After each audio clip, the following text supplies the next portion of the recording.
Telugu Desam party వాళ్ళు కూటమి ప్రభుత్వం వాళ్ళు రోజుకో మాట మాట్లాడుతున్నారు. ఒకడేమో 300 కోట్ల స్కామ్ అంటాడు, ఒకడేమో 400 కోట్ల స్కామ్ అంటాడు.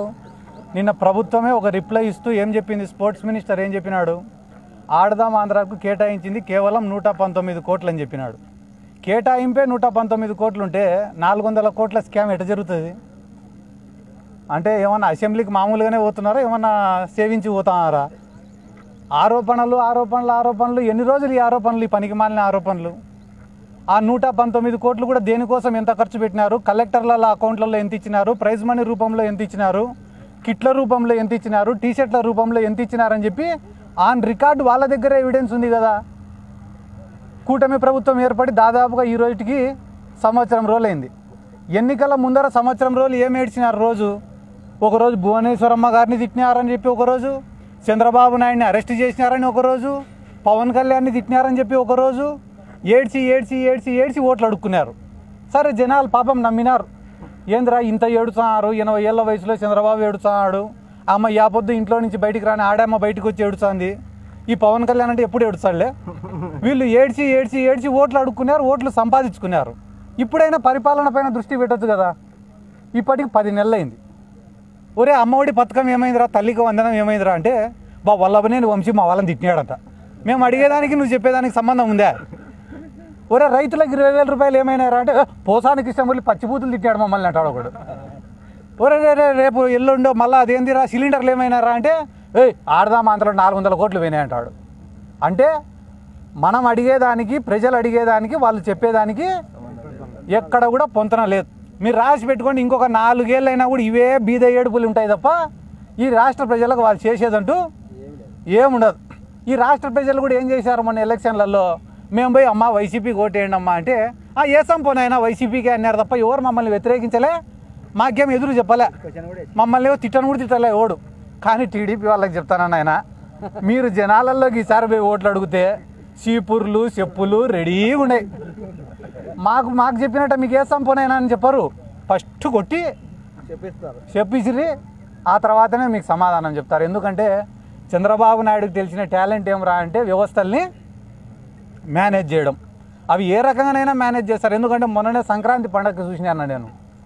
సంక్రాంతి పండగకి హైదరాబాద్ నుంచి ఈ రాష్ట్రంలో పక్క రాష్ట్రంలో అందరు వచ్చి ఈడ ఏంటివి అవి కోడి పందాలు, ఇసుపెటాకులు, 100 కోట్ల బెట్టింగులు చేసిపోతే పొద్దున్నే ఆర్టికల్స్ ఏం రాసినారు తెలుసా మీ టీవీ ఛానల్ వాళ్ళందరూ కూడా, అంబరాన్ని అంటినా సంబరాలు. కూటమి ప్రభుత్వం వచ్చిన తర్వాత తెలుగుతనం ఉట్టిపడిందట. అదే వైసీపీ గవర్నమెంట్లో జరిగితే క్యాబ్రే నడిపించిన మంత్రి, క్యాజినో నడిపించిన కొడాలి నాని, ఇవేనా మీరు రాసిన హెడ్డింగులు? అంటే వ్యవస్థని మేనేజ్ చేస్తే ఒక రకంగా, మేనేజ్ చేయకుంటే ఒక రకంగా. ఎన్ని గ్రామాలలో అన్న టీడీపీ వాళ్ళ పతనం ఏడ ప్రారంభమైందో చెప్తా, మీరు రాసి పెట్టుకోండి. వైసీపీ 5 ఏళ్ళు అధికారంలో ఉన్నప్పుడు నష్టపోయింది వైఎస్ఆర్ కాంగ్రెస్ పార్టీ కార్యకర్త. మళ్ళీ ఈరోజు తెలుగుదేశం పార్టీ అధికారంలోకి వచ్చినాక పొద్దున్న నుంచి రాత్రి వరకు కేసులు పెడతా ఉండేది వైఎస్ఆర్ కాంగ్రెస్ పార్టీ కార్యకర్తలు. ఆ మాయకుల జోలికి పోతే ఏమొస్తుందిరా? మీకు దమ్ముంటే నిజంగానే మైనింగ్లో ఎవడైనా దోచుకునిటేనో, లిక్కర్లో ఎవడైనా దోచుకుంటే వాళ్ళ జోలికి పోంటారా? పేదోళ్ళ జోలికి పోతే ఏమొస్తుందిరా? నాకు అర్థం కాలే.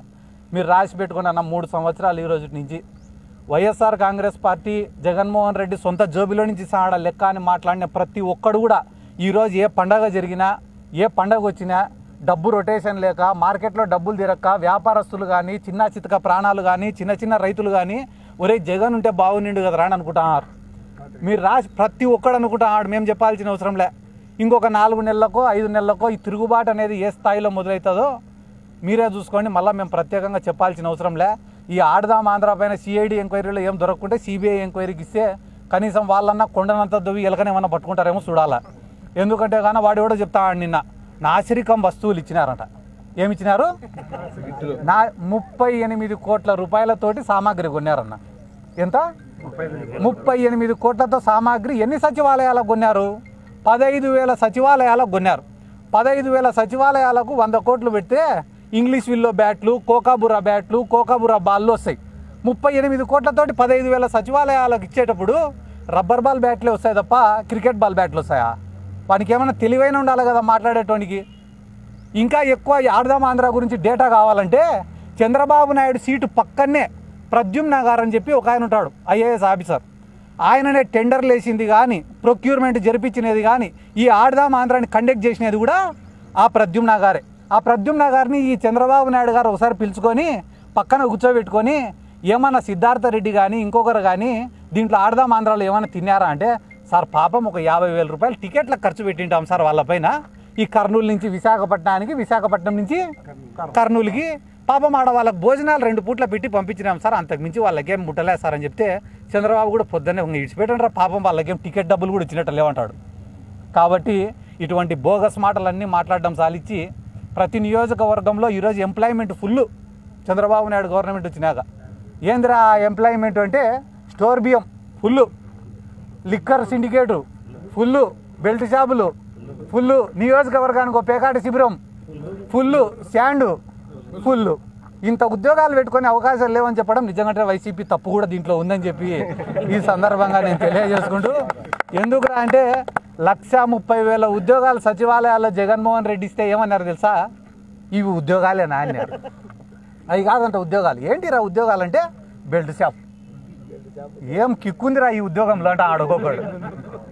ఇంకొక మంచి ఉద్యోగం ఏందిరా అంటే స్టోర్ బియ్యం. ఆయన సీజ్ ది సిప్ అన్నాడు ఒక ఆయనేమో ఆడికి పోయి స్టోర్ బియ్యం పోతుందిరా తరలిపోతుంది సీజ్ ది సిప్ అన్నాడు. ఈడేమో ప్రతి ఒక్కటి సిప్పే పెట్టినాడు. ఫ్రెండ్షిప్లో చేసుకుంటారు ఇవన్నీ స్టోర్ బియ్యం అనేది.